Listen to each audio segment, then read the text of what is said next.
Le Tour de France était bien à Cholet ce mardi. Pour preuve, la présence au bord de la route du fameux Diablo, le plus célèbre de tous les aficionados de la Grande Boucle. Les coureurs étaient eux beaucoup plus sérieux, avec un contre-la-montre de 29 km 500 au parcours délicat, comme a pu le constater Nicolas Vongondi, le champion de France en titre. C'est un chrono assez difficile avec du vent dans la première partie de face et du vent qui pousse au retour, mais c'est pas tout plat, ça monte, ça descend, c'est vallonné et c'est vraiment pour pur rouleur. Donc bon, les spécialistes vont s'en donner à cœur joie. Tout au long du parcours, l'engouement populaire aura été au rendez-vous, et notamment chez la famille Barrault, dont la maison se trouvait juste en face du podium d'arrivée. C'est ce matin en me levant que j'ai vu qu'on avait la grosse boule qui était bien devant la fenêtre. Donc c'est là que je me suis dit l'arrivée c'est juste devant en fait.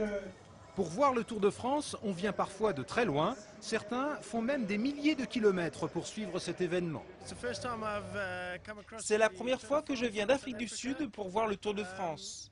Je suis venu supporter Chris Froome de l'équipe Bar World. Je l'entraîne, je suis son coach. Faut pas te désunir, même quand t'as mal, tu montes une dent régulière, faut pas exploser. Malgré les conseils avisés de son coéquipier Christophe Moreau, Romain Feuillu n'a pas pu conserver son maillot jaune. Et c'est l'Allemand Stefan Schumacher qui, en remportant l'étape, a endossé du même coup la tunique de leader du Tour.